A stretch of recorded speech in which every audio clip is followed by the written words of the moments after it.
ਵਾਹਿਗੁਰੂ ਜੀ ਕਾ ਖਾਲਸਾ, ਵਾਹਿਗੁਰੂ ਜੀ ਕੀ ਫਤਿਹ ਜੀ। ਸਾਰੇ ਵੀਰ ਭੈਣਾਂ ਨੂੰ ਸਵਾਗਤ ਹੈ ਜੀ ਤੁਹਾਡਾ ਆਨਲਾਈਨ ਗੁਰਮਤ ਕਲਾਸ ਵਿੱਚ। ਜਿਵੇਂ ਕਿ ਆਪ ਸਾਰਿਆਂ ਨੂੰ ਪਤਾ ਹੈ, ਅਸੀਂ ਕੁਝ ਦਿਨ ਤੋਂ ਬਿਹਾਗੜਾ ਕੀ ਵਾਰ ਦੀ ਵਿਚਾਰ ਆਰੰਭ ਕੀਤੀ ਹੈ ਔਰ ਗੁਰਬਾਣੀ ਵਿਚਾਰ ਕਰਕੇ ਜੀਵਨ ਜਾਚ ਸਿੱਖਣ ਦਾ ਯਤਨ ਅਸੀਂ ਸਾਰੇ ਵੀਰ ਭੈਣਾਂ ਕਰ ਰਹੇ ਹਾਂ। ਕੱਲ ਤੱਕ ਅਸੀਂ 9 ਪੌੜੀਆਂ ਦੀ ਵਿਚਾਰ ਸਾਂਝੀ ਕਰ ਚੁੱਕੇ ਹਾਂ। ਅੱਜ 10ਵੀਂ ਪੌੜੀ ਦੀ ਵਿਚਾਰ ਆਰੰਭ ਕਰਾਂਗੇ। ਇਸ ਪਾਵਨ ਪੌੜੀ ਦੇ ਨਾਲ ਸਭ ਤੋਂ ਪਹਿਲਾ ਸ਼ਲੋਕ ਸਾਹਿਬ ਸ੍ਰੀ ਗੁਰੂ ਅਮਰਦਾਸ ਜੀ ਦਾ ਉਚਾਰਨ ਕੀਤਾ ਹੋਇਆ ਆਦਿ ਸ੍ਰੀ ਗੁਰੂ ਗ੍ਰੰਥ ਸਾਹਿਬ ਜੀ ਦੇ ਪਾਵਨ ਅੰਗ 552 ਤੇ ਅੰਕਿਤ। ਸ਼ਲੋਕ ਮਹਿਲਾ ਤੀਜਾ। ਸਤਿਗੁਰ ਕੀ ਸੇਵਾ ਸਫਲ ਹੈ, ਜੇ ਕੋ ਕਰੇ ਚਿਤ ਲਾਏ। ਜੇ ਮਨੁੱਖ ਸਤਿਗੁਰੂ ਦੀ ਦੱਸੀ ਹੋਈ ਕਾਰ ਚਿੱਤ ਲਾ ਕੇ ਕਰਦਾ ਹੈ ਤਾਂ ਉਹ ਕਾਰ ਜਿਹੜੀ ਹੈ ਉਹ ਸਫਲ ਹੈ, ਫਲ ਦੇਣ ਵਾਲੀ ਹੈ, ਸੁਖਦਾਈ ਹੈ, ਜੇ ਚਿੱਤ ਲਾ ਕੇ ਕਰੇ। ਹੁਣ ਸਤਿਗੁਰ ਦੀ ਸੇਵਾ ਦਾ ਮਤਲਬ ਗੁਰੂ ਦੇ ਦੱਸੇ ਰਾਹਾਂ ਦੇ ਉੱਤੇ ਤੁਰਨਾ। ਜੇ ਅਸੀਂ ਗੁਰੂ ਦੇ ਦੱਸੇ ਰਾਹਾਂ ਤੇ ਮਨ ਕਰਕੇ ਤੁਰਦੇ ਹਾਂ ਤਾਂ ਫਿਰ ਉਹ ਜੀਵਨ ਜਿਹੜਾ ਹੈ ਉਹ ਸਫਲ ਹੈ, ਸੁਖ ਦੇਣ ਵਾਲਾ ਹੈ, ਕਿਉਂਕਿ ਉਸ ਜੀਵਨ ਦੇ ਅੰਦਰੋਂ ਸੁਖ ਪੈਦਾ ਹੋਣਗੇ।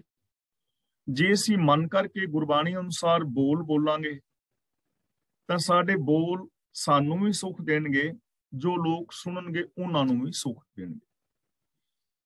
ਅਸੀਂ ਅੱਖਾਂ ਨਾਲ ਗੁਰਮਤ ਆਸ਼ੇ ਅਨੁਸਾਰ ਵੇਖਾਂਗੇ ਤਾਂ ਸਾਡੀਆਂ ਅੱਖਾਂ ਦੀ ਤੱਕਣੀ ਸਾਨੂੰ ਵੀ ਸ਼ਾਂਤੀ ਦੇਵੇਗੀ, ਜਿਸ ਵੱਲ ਅਸੀਂ ਤੱਕਾਂਗੇ ਉਸ ਨੂੰ ਵੀ ਸੁਖ ਦੇਵੇਗੀ।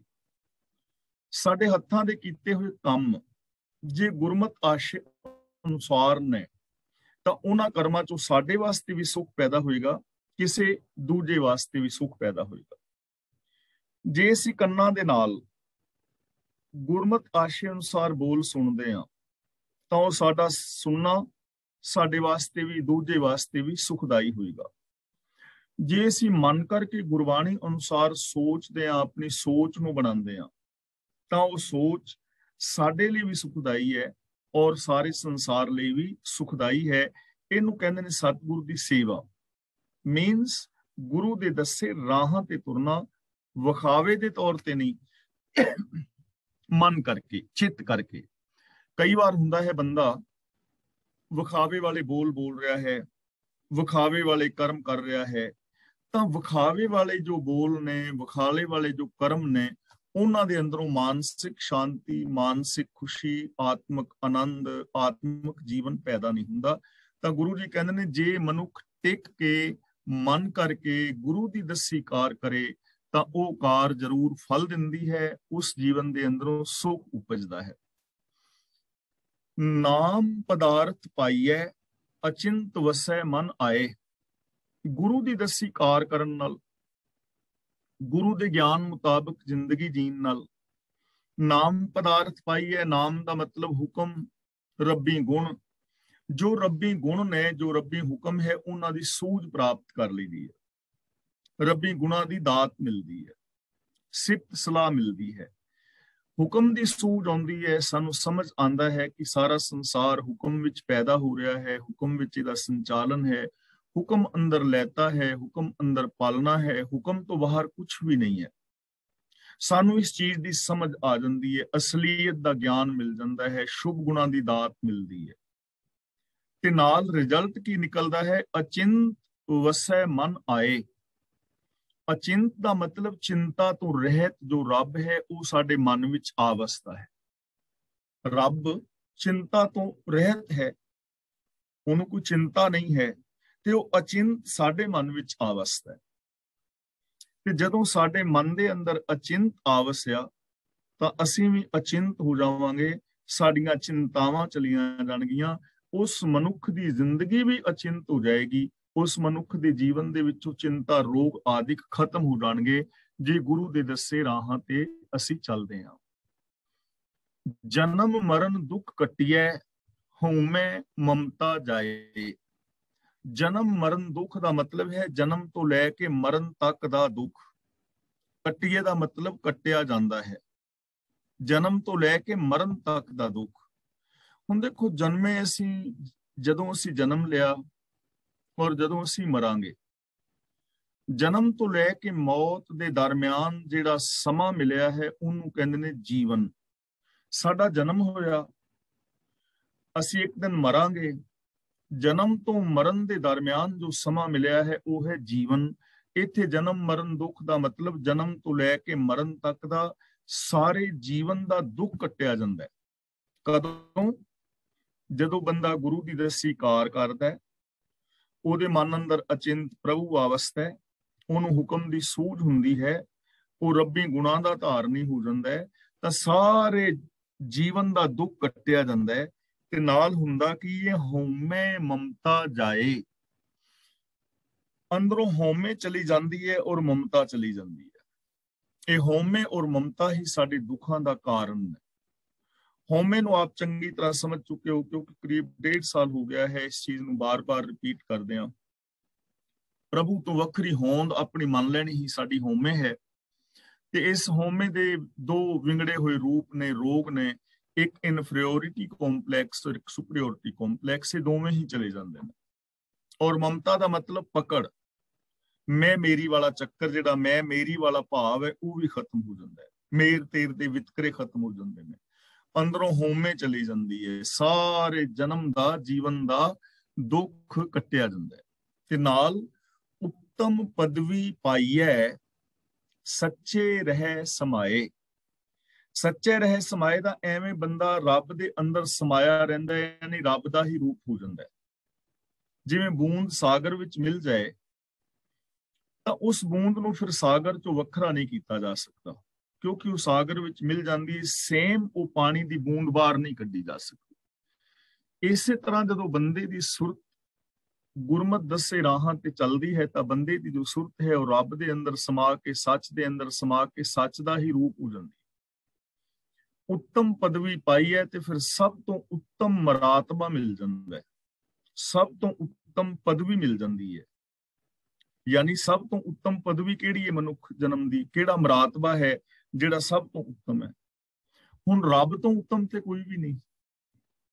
ਅਬ ਤੋ ਜਾਏ ਚੜ੍ਹੇ ਸਿੰਘਾਸਨ, ਮਿਲੇ ਹੈ ਸਾਰਿੰਗ ਪਾਣੀ, ਰਾਮ ਕਬੀਰਾ ਏਕ ਪੈ ਹੈ, ਕੋਈ ਨਾ ਸਕੇ ਪਛਾਣੀ।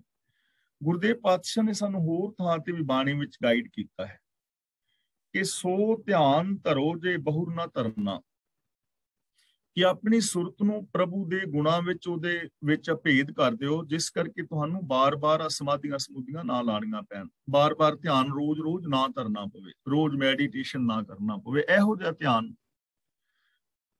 ਐਸੇ ਮਰੋ ਜੇ ਬਹੁਰ ਨਾ ਮਰਨਾ, ਐਵੇਂ ਮਰੋ ਕਿ ਬਾਰ-ਬਾਰ ਰੋਜ਼-ਰੋਜ਼ ਨਾ ਮਰਨਾ ਪਵੇ।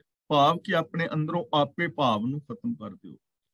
ਸੋ ਪਦ ਰਵਹੁ ਜੇ ਬਹੁਰ ਨਾ ਰਵਨਾ, ਐਸੀ ਪਦਵੀ ਪ੍ਰਾਪਤ ਕਰ ਲਓ ਕਿ ਮੁੜ ਕੇ ਪਦਵੀਆਂ ਦੀ ਜ਼ਰੂਰਤ ਹੀ ਨਾ ਪਵੇ ਕਿ ਮੈਨੂੰ ਇਹ ਮਰਾਤਬਾ ਮਿਲੇ, ਮੈਨੂੰ ਇਹ ਮਰਾਤਬਾ ਮਿਲੇ। ਰੱਬ ਵਰਗਾ ਉਹ ਬੰਦਾ ਹੋ ਜਾਂਦਾ ਹੈ, ਉੱਤਮ ਪਦਵੀ ਉਹਨੂੰ ਮਿਲ ਜਾਂਦੀ ਹੈ। ਸੱਚੇ ਪ੍ਰਭੂ ਦੇ ਅੰਦਰ ਉਹ ਇਨਸਾਨ ਸਮਾਇਆ ਰਹਿੰਦਾ ਹੈ। ਕੌਣ? ਜੋ ਸਤਿਗੁਰੂ ਦੀ ਸੇਵਾ ਕਰਦਾ ਹੈ, ਦਿਲ ਕਰਕੇ ਜੋ ਗੁਰੂ ਦੇ ਦੱਸੇ ਰਾਹਾਂ ਤੇ ਚੱਲਦਾ ਹੈ। ਪਰ ਐਸੀ ਜ਼ਿੰਦਗੀ ਮਿਲਦੀ ਕਿੰਨਾਂ ਨੂੰ ਹੈ? ਨਾਨਕ ਪੂਰਬ ਜਿਨ ਕੋ ਲਿਖਿਆ, ਤਿਨਾ ਸਤਿਗੁਰ ਮਿਲਿਆ ਆਏ। ਪੂਰਬ ਦਾ ਮਤਲਬ ਮੁੱਢ ਤੋਂ, ਸ਼ੁਰੂ ਤੋਂ, ਜੋ ਸਾਡਾ ਬੀਤ ਗਿਆ ਸਮਾਂ ਹੈ। ਲਿਖਿਆ ਦਾ ਮਤਲਬ ਜਿਨ੍ਹਾਂ ਦੇ ਅੰਦਰ ਚੰਗੇ ਸੰਸਕਾਰ ਲਿਖੇ ਨੇ, ਜਿਨ੍ਹਾਂ ਬਾਰੇ ਆਪਾਂ ਰੋਜ਼ ਵਿਚਾਰ ਕਰ ਰਹੇ ਹਾਂ ਕਿ ਜੋ ਵੀ ਅਸੀਂ ਸੋਚਦੇ ਹਾਂ, ਕੋਈ ਇਵੈਂਟ ਹੈ ਉਹ ਸਾਡੇ ਅੰਦਰ ਵਿਚਾਰ ਪੈਦਾ ਕਰਦਾ ਹੈ। ਕਿਸੇ ਵੀ ਘਟਨਾ ਤੋਂ ਸਾਡੇ ਅੰਦਰ ਵਿਚਾਰ ਪੈਦਾ ਹੁੰਦੇ ਨੇ, ਸਾਡਾ ਬਿਲੀਫ ਸਿਸਟਮ ਬਣਦਾ ਹੈ, ਵਿਸ਼ਵਾਸ ਬਣਦਾ ਹੈ। ਸਾਡੇ ਵਿਚਾਰ ਸਾਡੇ ਅੰਦਰ ਇਮੋਸ਼ਨਸ ਪੈਦਾ ਕਰਦੇ ਨੇ, ਇਮੋਸ਼ਨ ਸਾਡਾ ਬਿਹੇਵੀਅਰ ਬਣਾਉਂਦੇ ਨੇ। ਸਾਡੇ ਬਿਹੇਵੀਅਰ ਤੋਂ ਫਿਰ ਇੱਕ ਇਵੈਂਟ ਪੈਦਾ ਹੁੰਦਾ ਹੈ, ਇਵੈਂਟ ਤੋਂ ਫਿਰ ਥਾਟਸ ਪੈਦਾ ਹੁੰਦੇ ਨੇ, ਥਾਟਸ ਤੋਂ ਫਿਰ ਇਮੋਸ਼ਨ ਪੈਦਾ ਹੁੰਦਾ ਹੈ, ਇਮੋਸ਼ਨ ਤੋਂ ਫਿਰ ਸਾਡਾ ਬਿਹੇਵੀਅਰ, ਬਿਹੇਵੀਅਰ ਤੋਂ ਇਵੈਂਟ। ਇੱਕ ਚੱਕਰ ਚੱਲਦਾ ਹੈ। ਇਹਦੇ ਨਾਲ ਸਾਡੇ ਨਿਊਰੋਨਲ ਪੈਟਰਨ ਬਣਦੇ ਨੇ। ਉਸੇ ਤਰ੍ਹਾਂ ਬੰਦਾ ਫਿਰ ਸਾਰੀ ਜ਼ਿੰਦਗੀ ਜੀ ਵੀ ਜਾਂਦਾ ਹੈ। ਹੁਣ ਇਹ ਜੋ ਨਿਊਰੋਨਲ ਪੈਟਰਨ ਨੇ ਜਾਂ ਸੁਭਾਅ ਹੈ ਜਾਂ ਆਦਤਾਂ ਨੇ, ਇਹ ਚੰਗੀਆਂ ਬਣਾ ਲਓ ਜਾਂ ਮਾੜੀਆਂ ਬਣਾ ਲਓ, ਤੁਹਾਡੇ ਤੇ ਡਿਪੈਂਡ ਕਰੇਗਾ। जैसे बंदे दे अंदर संस्कार रोज आणगे वैसे ही वो संस्कार बनते चले जाणगे ते वैसे ही वो जिंदगी जींदा जाएगा। इसलिए गुरु जी कहंदे ने मुੱਢ ਤੋਂ ਜਿਨ੍ਹਾਂ ਦੇ ਹਿਰਦੇ ਵਿੱਚ ਚੰਗੇ ਸੰਸਕਾਰ ਉਕਰੇ ਹੋਏ ਨੇ ਉਹਨਾਂ ਨੂੰ ਸਤਿਗੁਰ ਮਿਲਦਾ ਹੈ। ਭਾਵ ਉਹ ਸਤਿਗੁਰ ਦੀ ਚਰਨਾਂ ਦੀ ਸ਼ਰਨ ਲੈਂਦੇ ਨੇ, ਉਹ ਗੁਰੂ ਦੇ ਦੱਸੇ ਰਾਹਾਂ ਤੇ ਤੁਰਦੇ ਨੇ ਜਿਨ੍ਹਾਂ ਦੇ ਅੰਦਰ ਇਹ ਸੰਸਕਾਰ ਮੁੱਢ ਤੋਂ ਹੀ ਲਿਖੇ ਹੁੰਦੇ। ਮਹਿਲਾ ਤੀਜਾ, ਨਾਮ ਰਤਾ ਸਤਿਗੁਰੂ ਹੈ ਕਲਯੁਗ ਬੋਹਿਤ ਹੋਏ। जुग का मतलब हुंदा है समा ते कल का मतलब है झगड़ा कलेश। कल युग का मतलब कल कलेश वाला समा। हुण कलेश वाला समा कदों हुंदा है? इस समा असी आप बनाना है, भावें प्रेम वाला बना लो जां झगड़े वाला बना लो, ये डिपेंड करेगा साडी सोच ते। कल कलेश वाला समा कदों पैदा हुंदा है साडे मन दे अंदर? जदों असीं सच दे नालों टुटदे हां, एक घड़ी ना मिलते तां कलयुग होता। जिस घड़ी असीं रब नाल नहीं मिलदे, सच नाल नहीं मिलदे, जिस घड़ी साडी सोच सच नालों प्रेम नालों रब्बी गुणां नालों टुटी हुंदी है, उस समय साडे अंदर कलेश वाले विचार पैदा हुंदे ने। उस स्टेज नूं, उस अवस्था नूं, उस समय नूं कलयुग कहंदे ने। ते हुण इस संसार दे अंदर कल कलेश वाला समय ना असां पैदा कीता है। बंदा बंदे दे नाल लड़ रहा है, बंदा बंदे दा दुश्मन है, किते जाति करके, किते धर्मां करके, किते प्रॉपर्टी करके जां किसे होर कारणा करके बंदा ही बंदे दे नाल लड़ रहा है। ते ये लड़ाइयां, ये झगड़े, ये कलेश पैदा किन्ने कीते ने? रब ने तां पैदा नहीं कीते, ये तां असीं खुद पैदा कीते ने। जदों असीं सच नालों, चंगे आचरण नालों, दया नालों, प्रेम नालों टुटदे हां, उदों ऐसे कारण पैदा हो जांदे ने। तां हुण सवाल हुंदा है कि इन्हां कारणां दे विचों बाहर किवें निकलिया जाए? तां गुरु जी कहंदे ने नाम रता सतगुरु है। सतगुरु प्रभु दे प्रेम रंग दे अंदर भिजया होया है। नाम दा मतलब हुक्म, हुक्म दे अंदर सतगुरु रता होया है, भिजया होया है। गुरु हुक्म आशे अनुसार जिंदगी जी रहा है।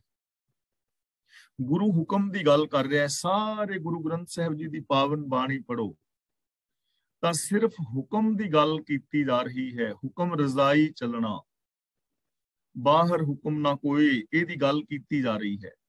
हुक्म दे अंदर हर इंसान है।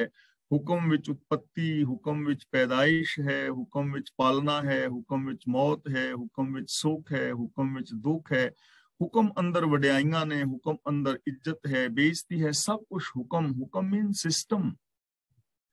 तां सतगुरु प्रभु दे हुक्म रंग दे अंदर भिजा होया है। कलयुग बोहित होए दा मतलब कलयुग दे जीआं नूं तारन लई जहाज है।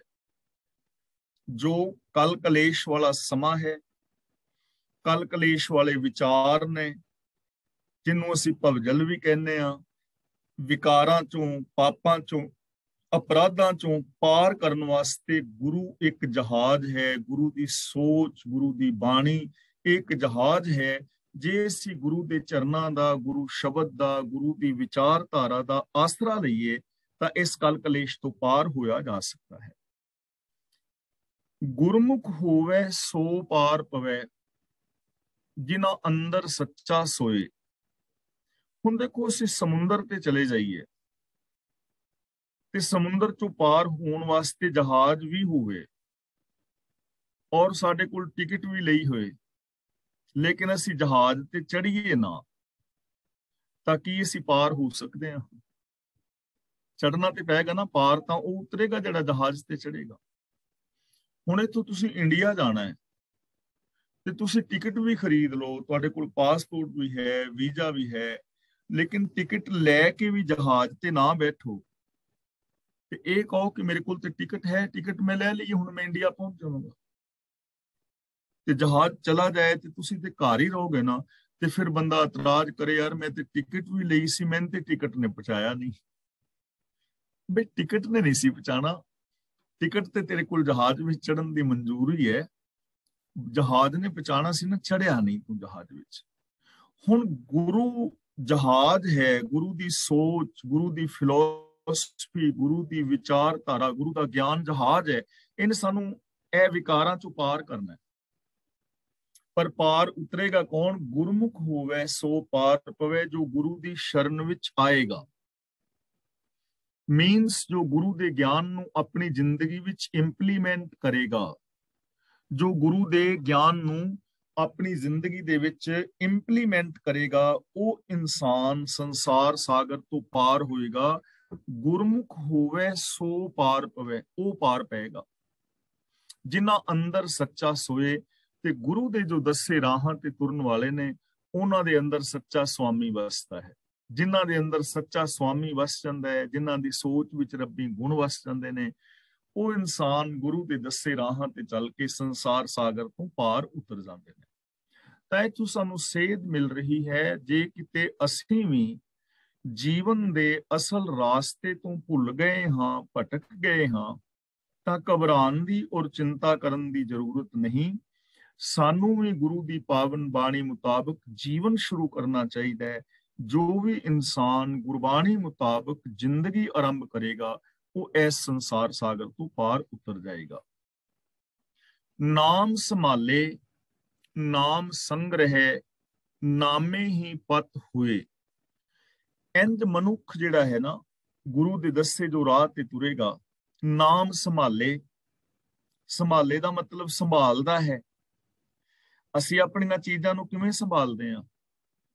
ਸੋਨਾ ਹੈ, ਚਾਂਦੀ ਹੈ, ਕਾਰ ਹੈ, ਜਾਂ ਹੋਰ ਬੈਂਕ ਕਾਰਡ ਵਗੈਰਾ ਨੇ, ਜਾਂ ਘਰ ਦੇ ਭਾਂਡੇ ਬਰਤਨ ਨੇ, ਨਿੱਕੀਆਂ ਨਿੱਕੀਆਂ ਚੀਜ਼ਾਂ ਅਸੀਂ ਕਿਵੇਂ ਸੰਭਾਲਦੇ ਹਾਂ। ਇੱਥੋਂ ਤੱਕ ਕਿ ਅਸੀਂ ਆਪਣੀਆਂ ਜੁੱਤੀਆਂ ਨੂੰ ਵੀ ਕਿਵੇਂ ਸੰਭਾਲਦੇ ਹਾਂ। ਸੰਭਾਲਣ ਦਾ ਤਾਂ ਸਾਨੂੰ ਪਤਾ ਹੈ ਨਾ, ਹਰ ਚੀਜ਼ ਨੂੰ ਅਸੀਂ ਸੰਭਾਲਦੇ ਹਾਂ। ਕੀਮਤੀ ਚੀਜ਼ ਨੂੰ ਸੰਭਾਲ ਕੇ ਰੱਖਦਾ ਬੰਦਾ। ਤਾਂ ਗੁਰੂ ਜੀ ਕਹਿੰਦੇ ਨੇ, ਜਦੋਂ ਕੋਈ ਗੁਰੂ ਦੇ ਦੱਸੇ ਰਾਹਾਂ ਤੇ ਚੱਲਦਾ ਹੈ, ਫਿਰ ਉਹ ਨਾਮ ਨੂੰ ਆਪਣੇ ਅੰਦਰ ਸੰਭਾਲਦਾ ਹੈ, ਰੱਬੀ ਹੁਕਮ ਨੂੰ ਆਪਣੇ ਅੰਦਰ ਸੰਭਾਲਦਾ ਹੈ। ਆ ਕਰਮ ਕਾਂਡਾਂ ਨੂੰ ਨਹੀਂ ਸੰਭਾਲੀ ਫਿਰਦਾ, ਉਹ ਗੰਦਮਨ ਨੂੰ ਚੁੱਕ ਕੇ ਬਾਹਰ ਸੁੱਟਦਾ ਹੈ। ਜਿਵੇਂ ਸਾਡੀਆਂ ਕੋਈ ਚੀਜ਼ਾਂ ਕੰਮ ਦੀਆਂ ਨੇ, ਇਹਨਾਂ ਨੂੰ ਬਾਹਰ ਸੁੱਟੀਦਾ, ਕੂੜਾ ਕਰਕਟ ਨੂੰ ਬਾਹਰ ਕਰੀਦਾ। ਇਸੇ ਤਰ੍ਹਾਂ ਗੁਰੂ ਦੇ ਦੱਸੇ ਰਾਹਾਂ ਤੇ ਤੁਰਨ ਵਾਲਾ ਇਨਸਾਨ ਆਪਣੇ ਹਿਰਦੇ ਵਿੱਚੋਂ, ਸੋਚ ਵਿੱਚੋਂ, ਮੈਂਟੈਲਿਟੀ ਚੋਂ, ਜੀਵਨ ਚੋਂ, ਬੋਲਾਂ ਚੋਂ, ਬਿਹੇਵੀਅਰ ਚੋਂ ਜੋ ਵੀ ਗੰਦਮੰਦ ਕੂੜਾ ਕਰਕਟ ਹੈ, ਨੈਗੇਟਿਵਿਟੀ ਹੈ, ਉਹਨੂੰ ਚੁੱਕ ਕੇ ਬਾਹਰ ਸੁੱਟਦਾ ਹੈ। ਨਾਮ ਸੰਭਾਲੇ, ਉਹ ਰੱਬੀ ਹੁਕਮ ਨੂੰ ਸੰਭਾਲਦਾ ਹੈ, ਰੱਬੀ ਗੁਣਾਂ ਨੂੰ ਸੰਭਾਲਦਾ ਹੈ। ਨਾਮ ਸੰਗ੍ਰਹਿ ਦਾ ਮਤਲਬ ਇਕੱਠਾ ਕਰਦਾ ਹੈ। ਨਾਮ ਧਨ ਮੀਨਸ ਰੱਬੀ ਗੁਣਾਂ ਨੂੰ ਇਕੱਠਿਆਂ ਕਰਦਾ ਹੈ। ਸਤ, ਸੰਤੋਖ, ਦਇਆ, ਧਰਮ, ਧੀਰਜ, ਗਿਆਨ, ਵੈਰਾਗ, ਨਿਮਾਨਤਾ, ਸੇਵਾ, ਸਿਮਰਨ, ਪ੍ਰੇਮ, ਕੁਰਬਾਨੀ ਆਦਿਕ ਸ਼ੁਭ ਜਜ਼ਬਿਆਂ ਨੂੰ ਆਪਣੇ ਜੀਵਨ ਦੇ ਅੰਦਰ ਸਾਂਭਦਾ, ਇਕੱਠਿਆਂ ਕਰਦਾ। ਤੇ ਇਹਦੇ ਬਦਲੇ ਮਿਲਦਾ ਕੀ ਹੈ? ਨਾਮੇ ਹੀ ਪਤ ਹੋਏ। ਹੁਕਮ ਦੇ ਅੰਦਰ ਤੁਰਨ ਦੇ ਨਾਲ ਹੀ ਇੱਜ਼ਤ ਮਿਲਦੀ ਹੈ, ਆਦਰ ਮਿਲਦਾ ਹੈ।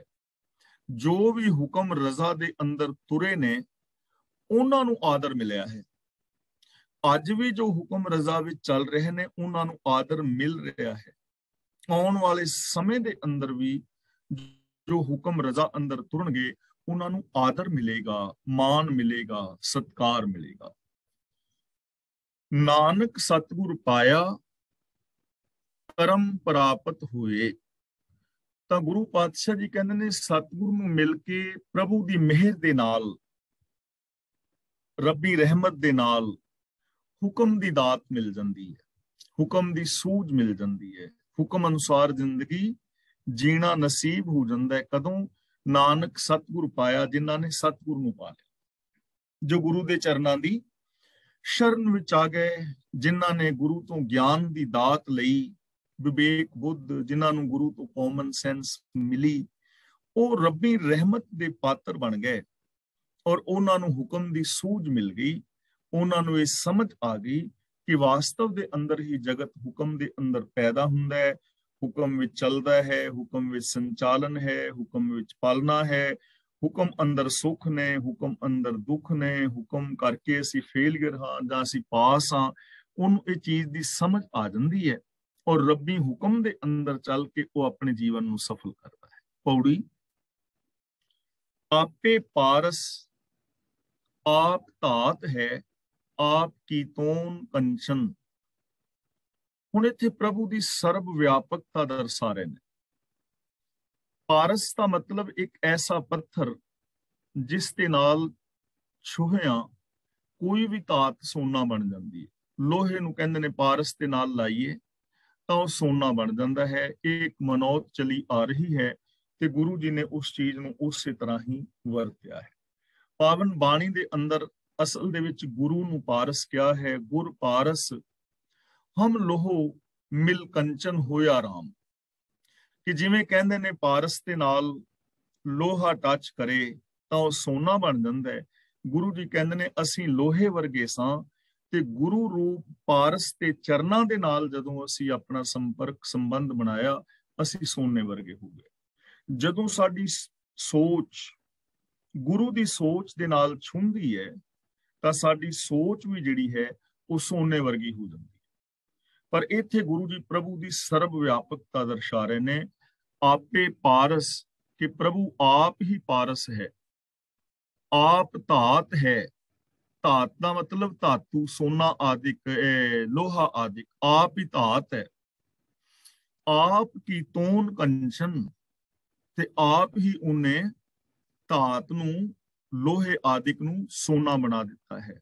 ਆਪ ਹੀ ਆਪ ਹੈ, ਭਾਵ ਕਿ ਉਹਦੇ ਹੁਕਮ ਦੇ ਅੰਦਰ ਹੀ ਪਾਰਸ ਹੈ, ਉਹਦੇ ਹੁਕਮ ਵਿੱਚ ਹੀ ਲੋਹਾ ਹੈ, ਉਹਦੇ ਹੁਕਮ ਦੇ ਅੰਦਰ ਹੀ ਕੰਚਨ ਆਦਿਕ ਸਾਰਾ ਕੁਝ ਹੁਕਮ ਦੇ ਅੰਦਰ ਹੀ ਵਾਪਰਿਆ ਤੇ ਉਹ ਪ੍ਰਭੂ ਸਰਬ ਵਿਆਪਕ ਹੈ।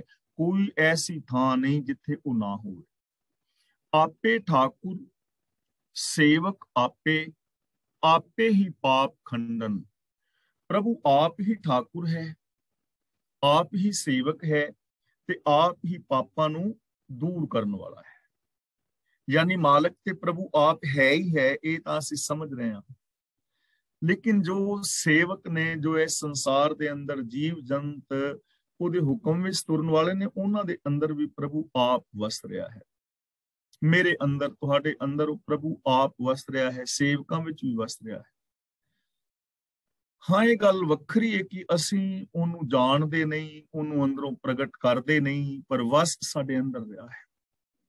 ਰੂਪ ਅਸੀਂ ਉਸ ਦਾ ਹਾਂ, ਮਨ ਤੂੰ ਜੋਤ ਸਰੂਪ ਹੈ, ਆਪਣਾ ਮੂਲ ਪਛਾਣ।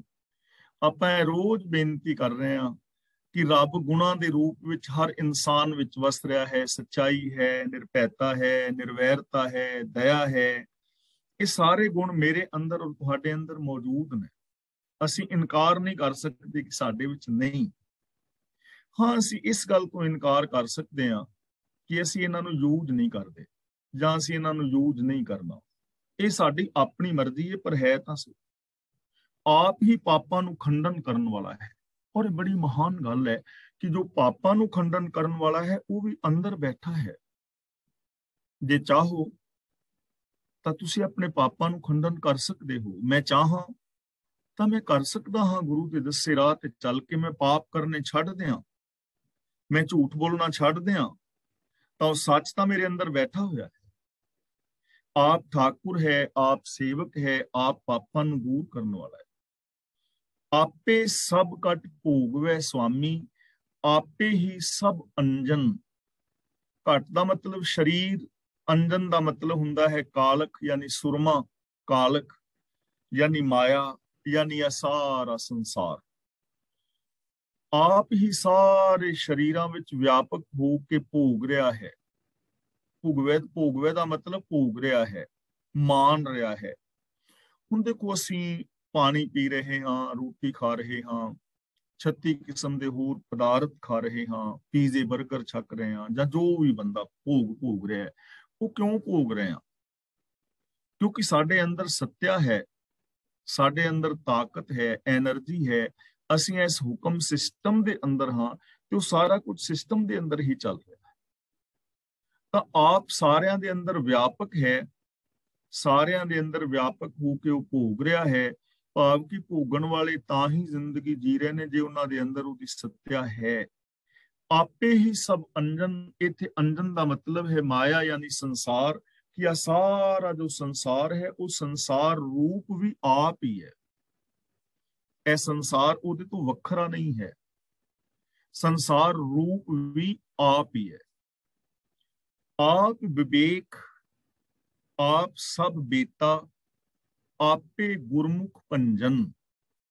ਵਿਵੇਕ ਦਾ ਮਤਲਬ ਪਰਖ, ਪਛਾਣ, ਗਿਆਨ, ਕਾਮਨ ਸੈਂਸ, ਗਿਆਨ। ਬੇਤਾ ਦਾ ਮਤਲਬ ਹੈਗਾ ਜਾਣਨ ਵਾਲਾ। ਬੇਤਾ ਦਾ ਮਤਲਬ ਜਾਣਨ ਵਾਲਾ। ਭੰਜਨ ਦਾ ਮਤਲਬ ਹੈਗਾ ਨਾਸ ਕਰਨ ਵਾਲਾ। ਆਪ ਵਿਵੇਕ, ਪ੍ਰਭੂ ਆਪ ਹੀ ਵਿਵੇਕ ਰੂਪ ਹੈ, ਗਿਆਨ ਸਰੂਪ ਆਪ ਹੈ। ਗਿਆਨ ਰੱਬ ਹੈ, ਰੱਬ ਗਿਆਨ ਹੈ। ਆਪ ਸਭ ਬੇਤਾ, ਬੇਤਾ ਦਾ ਮਤਲਬ ਜਾਣਨ ਵਾਲਾ। ਆਪ ਹੀ ਸਭ ਕੁਝ ਜਾਣਨ ਵਾਲਾ ਹੈ। ਔਰ ਹਕੀਕਤ ਹੈ ਸਾਡੇ ਹਰ ਕਰਮ ਨੂੰ ਰੱਬ ਜਾਣ ਰਿਹਾ ਹੈ। ਮੇਰਾ ਕੋਈ ਕਰਮ ਰੱਬ ਤੋਂ ਲੁਕਿਆ ਨਹੀਂ, ਮੇਰਾ ਕੋਈ ਬੋਲ ਲੁਕਿਆ ਨਹੀਂ। ਹੋ ਸਕਦਾ ਹੈ ਮੈਂ ਬਹੁਤ ਸਾਰੇ ਪਾਪ ਤੁਹਾਡੇ ਤੋਂ ਲੁਕਾਏ ਹੋਣ। ਹੋ ਸਕਦਾ ਹੈ ਬਹੁਤ ਸਾਰੇ ਐਸੇ ਬੋਲ ਜੋ ਮੈਂ ਤੁਹਾਡੇ ਅੱਗੇ ਨਹੀਂ ਬੋਲਦਾ, ਮੈਂ ਬਾਹਰ ਬੋਲਦਾ ਹਾਂ। ਹੋ ਸਕਦਾ ਹੈ ਨਾ। ਲੇਕਿਨ ਮੈਂ ਆਪਣੇ ਆਪ ਤੋਂ ਤਾਂ ਉਹਨਾਂ ਬੋਲਾਂ ਨੂੰ ਨਹੀਂ ਲੁਕਾ ਸਕਦਾ। ਮੈਨੂੰ ਤਾਂ ਪਤਾ ਹੈ ਮੈਂ ਬੋਲ ਰਿਹਾ। ਜਿਹੜੇ ਬੋਲ ਮੈਂ ਨਹੀਂ ਬੋਲ ਰਿਹਾ, ਅੰਦਰੋਂ ਬੋਲਣ ਤੇ ਜੀ ਕਰਦਾ ਹੈ, ਲੇਕਿਨ ਮੈਂ ਬੋਲ ਨਹੀਂ ਰਿਹਾ। ਪਰ ਮੈਨੂੰ ਤਾਂ ਪਤਾ ਹੈ ਨਾ ਕਿ ਮੇਰਾ ਜੀ ਕਿਹੜੇ ਬੋਲ ਬੋਲਣ ਤੇ ਕਰਦਾ। ਮੇਰਾ ਨਜ਼ਰੀਆ ਕੀ ਹੈ, ਬਾਹਰੋਂ ਮੈਂ ਫੀਲ ਨਹੀਂ ਹੋਣ ਦੇ ਰਿਹਾ। ਤੁਹਾਡੇ ਕੋਲ ਮੇਰੇ ਪਾਪ ਨਹੀਂ ਪਹੁੰਚੇ, ਮੈਂ ਛੁਪੇ ਹੋਏ ਨੇ ਸਮਾਜ ਤੋਂ, ਪਰ ਮੈਨੂੰ ਤਾਂ ਪਤਾ ਹੈ ਨਾ ਮੈਂ ਕੀਤੇ ਨੇ। ਤੁਹਾਡੇ ਸਾਹਮਣੇ ਮੈਂ ਝੂਠ ਬੋਲ ਰਿਹਾ, ਤੁਹਾਨੂੰ ਪਤਾ ਨਹੀਂ ਲੱਗਿਆ, ਪਰ ਮੈਨੂੰ ਤਾਂ ਪਤਾ ਹੈ ਨਾ ਮੈਂ ਝੂਠ ਬੋਲ ਰਿਹਾ। ਮੈਂ ਆਪਣੇ ਅੰਦਰਲੇ ਤੋਂ ਕਿਵੇਂ ਛੁਪਾਵਾਂ। ਤਾਂ ਆਪ ਸਭ ਜਾਣਨ ਵਾਲਾ ਹੈ। ਆਪੇ ਗੁਰਮੁਖ ਭੰਜਨ। ਗੁਰਮੁਖ ਦਾ ਮਤਲਬ ਗੁਰੂ ਦੇ ਰਾਹੀਂ ਆਪ ਹੀ ਮਾਇਆ ਦੇ ਬੰਧਨ ਤੋੜਨ ਵਾਲਾ ਹੈ। ਯਾਨੀ ਜਿਹੜੇ ਬੰਧਨ ਨੇ ਉਹ ਗੁਰੂ ਦੇ ਰਾਹੀਂ ਤੋੜਦਾ ਹੈ। ਇੱਕ ਤੁਸੀਂ ਹੈਰਾਨ ਕਰਨ ਦੇਣ ਵਾਲੀ ਗੱਲ ਦੇਖ ਰਹੇ ਹੋ ਕਿ ਹਰ ਸ਼ਬਦ ਦੇ ਅੰਦਰ ਗੁਰੂ ਦੀ ਗੱਲ ਆ ਰਹੀ ਹੈ ਕਿ ਗੁਰੂ ਦੇ ਦੱਸੇ ਰਾਹ ਤੇ ਹੁਕਮ ਦੀ ਸੂਝ ਆਉਂਦੀ ਹੈ। ਗੁਰੂ ਰਾਹੀਂ ਅਸੀਂ ਰੱਬ ਵਿੱਚ ਮਿਲ ਸਕਦੇ ਹਾਂ। ਗੁਰੂ ਦੇ ਦੱਸੇ ਰਾਹਾਂ ਤੇ ਸਾਡੇ ਦੁੱਖ ਦੂਰ ਹੁੰਦੇ ਨੇ। ਗੁਰੂ ਦੇ ਦੱਸੇ ਰਾਹਾਂ ਤੇ ਸਾਡੇ ਜੀਵਨ ਵਿੱਚ ਸੁੱਖ ਆ ਸਕਦਾ ਹੈ। ਗੁਰੂ ਰਾਹੀਂ ਗਿਆਨ ਦੀ ਦਾਤ ਮਿਲਦੀ ਹੈ। ਗੁਰੂ ਰਾਹੀਂ ਸਾਡੇ ਅੰਦਰੋਂ ਅਗਿਆਨਤਾ ਖਤਮ ਹੁੰਦੀ ਹੈ। ਗੁਰੂ ਰਾਹੀਂ ਸਾਡੇ ਅੰਦਰੋਂ ਹਉਮੈ ਮੁਕਦੀ ਹੈ। ਯਾਨੀ ਜਦੋਂ ਸਾਰੇ ਗੁਰੂ ਗ੍ਰੰਥ ਸਾਹਿਬ ਨੂੰ ਧਿਆਨ ਦੇ ਨਾਲ ਪੜੋਗੇ ਤਾਂ ਇੱਕ ਚੀਜ਼ ਸਾਹਮਣੇ ਆਏਗੀ ਕਿ ਅਸੀਂ ਗੁਰਮਤਿ ਆਸ਼ੇ ਅਨੁਸਾਰ ਜ਼ਿੰਦਗੀ ਜੀਣੀ। ਗਿਆਨ ਗੁਰੂ ਦੀ ਅਗਵਾਈ ਅਸੀਂ ਲੈਣੀ ਹੈ। ਤਾਂ ਆਪ ਹੀ ਗੁਰੂ ਦੇ ਰਾਹੀਂ ਪਾਪਾਂ ਵਿਕਾਰਾਂ ਨੂੰ ਖਤਮ ਕਰਨ ਵਾਲਾ ਹੈ। ਜਨ ਨਾਨਕ ਸਾਲਾਹ ਨ ਰੱਜੈ ਤੁਧ ਕਰਤੇ, ਤੂੰ ਹਰ ਸੁਖ ਦਾਤਾ ਵੱਡਨ। ਇਹਨੂੰ ਵੱਡਨ ਨਹੀਂ ਪੜਨਾ, ਵੱਡਨ। ਵੱਡਨ ਦਾ ਮਤਲਬ ਵੱਡਾ, ਮਹਾਨ।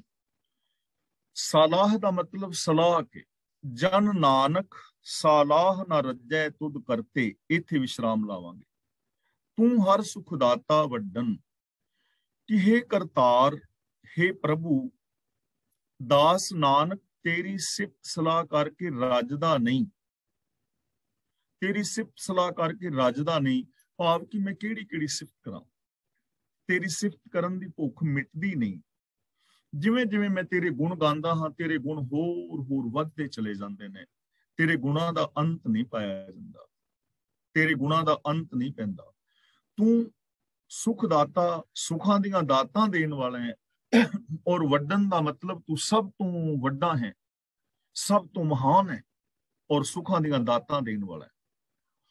ਹੁਣ ਰੱਬ ਦੇਖੋ ਸੁਖਦਾਤਾ, ਰੱਬ ਨੂੰ ਸੁਖਦਾਤਾ ਕਹਿ ਰਹੇ ਨੇ। ਗੁਰਬਾਣੀ ਵਿੱਚ ਕੋਈ ਇੱਕ ਵੀ ਸ਼ਬਦ ਨਹੀਂ ਆਇਆ ਕਿ ਜਿੱਥੇ ਰੱਬ ਨੂੰ ਦੁਖਦਾਤਾ ਕਿਹਾ। ਰੱਬ ਹੈ ਹੀ ਸੁਖਦਾਤਾ। ਉਹ ਤਾਂ ਦੇ ਹੀ ਸੁਖ ਰਿਹਾ ਹੈ। ਉਹਨੇ ਹਰ ਸ਼ੈ ਪੈਦਾ ਹੀ ਸੁਖ ਵਾਸਤੇ ਕੀਤੀ ਹੈ। ਹੁਣ ਅਸੀਂ ਯੂਜ ਹੀ ਉਹਨੂੰ ਐਵੇਂ ਕਰੀਏ ਕਿ ਉਹ ਦੁੱਖ ਦੇਵੇ। ਜਿਵੇਂ ਅਸੀਂ ਆਪਣੇ ਬੱਚੇ ਨੂੰ ਸਮਾਨ ਲੈ ਕੇ ਦਿੰਦੇ ਆ ਕਿ ਬੇਟਾ ਤੂੰ ਹੁਣ ਜਾ ਰਿਹਾ ਨੌਕਰੀ ਪੇਸ਼ੇ ਤੇ ਜਾਂ ਪੜ੍ਹਨਾ ਹੈ, ਤੇ ਆ ਲੈ ਰਜਾਈ ਜਾਂ ਤਲਾਈ ਸਾਰਾ ਸਮਾਨ ਅਸੀਂ ਉਹਨੂੰ ਲੈ ਕੇ ਦੇਈਏ। ਕਾਹਦੇ ਵਾਸਤੇ ਲੈ ਕੇ ਦਿੱਤਾ? ਸੁੱਖ ਲਈ ਨਾ। ਤੇ ਜੇ ਮਈ ਮਹੀਨਾ ਹੋਵੇ, ਜੂਨ ਮਹੀਨਾ ਹੋਵੇ, ਗਰਮੀ, ਤੇ ਬੱਚਾ ਰਜਾਈ ਲੈ ਕੇ ਆਪਣੇ ਉੱਤੇ ਲਵੇ ਕਿ ਮੇਰੀ ਮਾਂ ਨੇ ਰਜਾਈ ਦਿੱਤੀ ਸੀ ਪਿਓ ਨੇ, ਤੇ ਮੈਂ ਤੇ ਰਜਾਈ ਲੈਣੀ ਹੈ। ਹੁਣ ਮਾਂ ਪਿਓ ਨੇ ਇਹ ਥੋੜੀ ਕਿਹਾ ਸੀ ਕਿ ਜੂਨ ਦੇ ਵਿੱਚ ਰਜਾਈ ਲਈ, ਤੇ ਰਜਾਈ ਲਵੇ ਤੇ ਫਿਰ ਕਵੇ ਕਿ ਮੈਂ ਤੇ ਪਸੀਨੋ ਪਸੀਨੀ ਹੋ ਗਿਆ, ਇਹ ਮਾਂ ਪਿਓ ਨੇ ਕੀ ਕੀਤਾ ਆ, ਮੈਨੂੰ ਰਜਾਈ ਕਿਉਂ ਦੇ ਦਿੱਤੀ ਹੈ। ਤਾਂ ਇਹ ਤਾਂ ਬੱਚੇ ਦੀ ਬੇਵਕੂਫੀ ਹੈ ਨਾ। ਭਲੇ ਪੁਰਸ਼ਾ, ਰਜਾਈ ਤੈਨੂੰ ਸਿਆਲ ਵਿੱਚ ਯੂਜ਼ ਕਰੀ। ਤੇ ਮਾਂ ਪਿਓ ਨੇ ਬਰੀਕ ਕੱਪੜੇ ਦਿੱਤੇ ਹੋਣ ਤੇ ਬੱਚਾ ਸਿਆਲ ਦੇ ਵਿੱਚ ਉਹਨਾਂ ਨੂੰ ਪਾ ਕੇ ਫਿਰੇ, ਤੇ ਫਿਰ ਕਵੇ ਯਾਰ ਮਾਂ ਪਿਓ ਨੇ ਤੇ ਬੜੀ ਗਲਤੀ ਕੀਤੀ, ਬਰੀਕ ਕੱਪੜੇ ਭਲੇ ਪੁਰਸ਼ਾ ਗਰਮੀ 'ਚ ਤੇ ਕਾਮਨ ਸੈਂਸ ਹੈ ਨਾ ਕਿ ਉਹਨਾਂ ਚੀਜ਼ਾਂ ਨੂੰ ਅਸੀਂ ਯੂਜ਼ ਕਿਵੇਂ ਕਰਾਂਗੇ। ਅੱਗ, ਹੁਣ ਅੱਗ ਦੇ ਨਾਲ 36 ਕਿਸਮ ਦੇ ਭੋਜਨ ਪਦਾਰਥ ਬਣਦੇ। ਗੁਰਦੁਆਰੇ ਸਾਹਿਬਾਨ ਦੇ ਅੰਦਰ ਲੱਖਾਂ ਲੋਕ ਨੇ ਜਿਨ੍ਹਾਂ ਨੂੰ ਅੱਗ ਦੇ ਨਾਲ ਹਰ ਰੋਜ਼ ਲੰਗਰ ਤਿਆਰ ਕਰਕੇ ਛਕਾਇਆ ਜਾਂਦਾ ਹੈ।